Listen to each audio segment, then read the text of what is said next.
आप हैं निष्कर्ष भारत के साथ और मैं हूं मनोज चतुर्वेदी। थान हार जाएंगे लेकिन गज नहीं हारेंगे।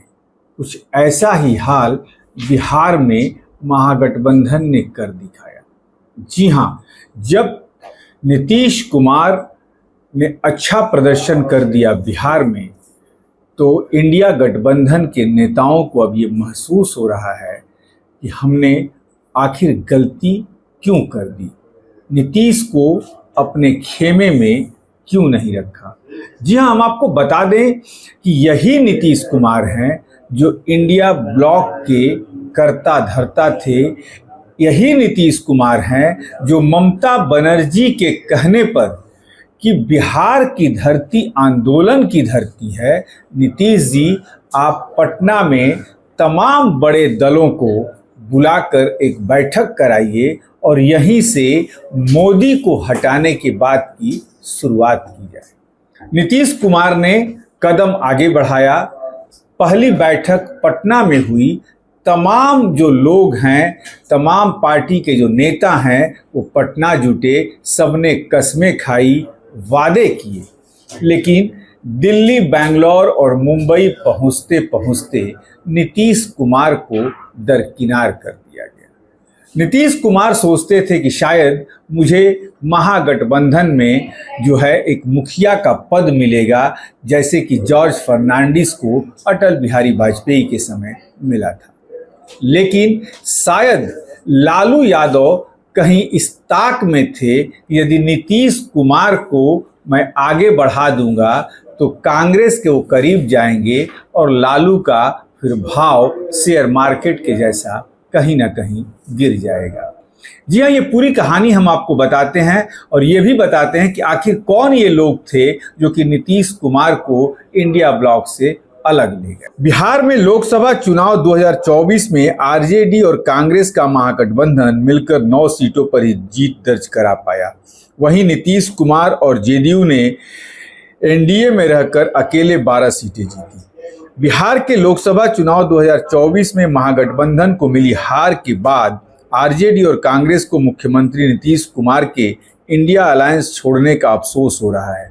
इंडिया गठबंधन के सूत्रधार रहे नीतीश कुमार ने लोकसभा चुनाव से पहले जनवरी में आरजेडी और कांग्रेस का साथ छोड़कर एनडीए के साथ वापसी की थी। बीजेपी के साथ मिलकर बिहार की 16 सीटों पर लड़ी नीतीश की पार्टी जेडीयू ने 12 पर दर्ज की।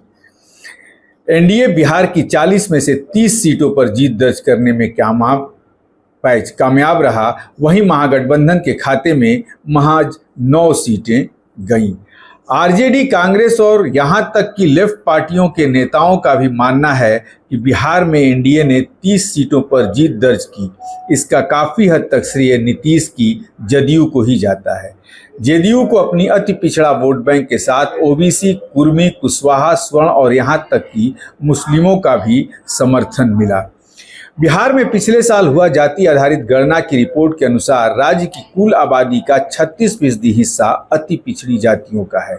ईबीसी वर्ग में 100 अधिक जातियां आती हैं। आरजेडी के अंदरूनी सूत्रों का मानना है कि पार्टी 23 सीटों पर चुनाव लड़ी, लेकिन 4 पर ही जीत मिली, जिसका नेताओं को मलाल है। इससे यह साबित होता है कि आरजेडी को अपने पारंपरिक एमवाई समीकरण के अलावा अन्य जातियों के वोट नहीं मिले।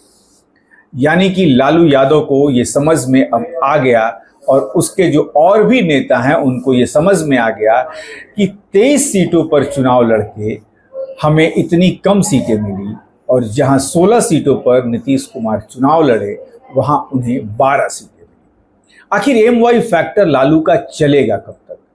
और लालू यादव जो हैं ये अपने आप में ये विश्वास करके बैठे हैं कि हमारे साथ तो मुस्लिम और यादव है ही है, लेकिन इस बार कोसी और सीमांचल क्षेत्र के मुस्लिमों ने नीतीश कुमार के उम्मीदवारों का साथ देकर ये सिद्ध कर दिया कि वोट और वोटर किसी की बपौती नहीं है। ऐन मौके पर और सही समय पर नीतीश कुमार ने सही फैसला लिया, एनडीए के साथ गए और बराबर की सीटें लाए।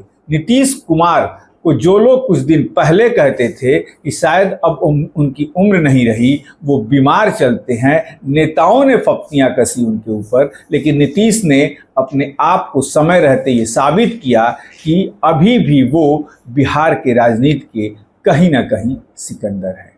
तमाम चुनाव के बाद तमाम दल जो हैं नीतीश को साधने में लगे हैं कि यदि वो हमारे तरफ चले आते हैं और ममता बनर्जी की 30 से जो ज़्यादा सीटें हैं उसका समर्थन मिल जाता है तो कहीं ना कहीं इंडिया ब्लॉक की सरकार बनेगी। लेकिन नीतीश कुमार भी ये समझते हैं कि कांग्रेस वो पार्टी है जब उसके हित पूरे हो जाते हैं तो मक्खी के तरह निकाल कर फेंक देगी। नीतीश ने सही समय पर सही फैसला लिया और जो अटकलें लगाई जा रही थी उसका मुंह तोड़ जवाब देते हुए प्रधानमंत्री नरेंद्र मोदी का समर्थन किया है। अब देखना है कि बिहार विधानसभा का चुनाव जब 2025 में होगा तो नीतीश का ये जातिवादी समीकरण जिनके साथ बिहार की तमाम जातियां हैं वो क्या रंग दिखाएगा। नीतीश की जाति समीकरण भारी पड़ेगा या तेजस्वी यादव नौकरी है तो तेजस्वी यादव है का नारा जो है कितना रंग दिखाएगा, इस पर भी नजर रहेगी। आप बने रहिए।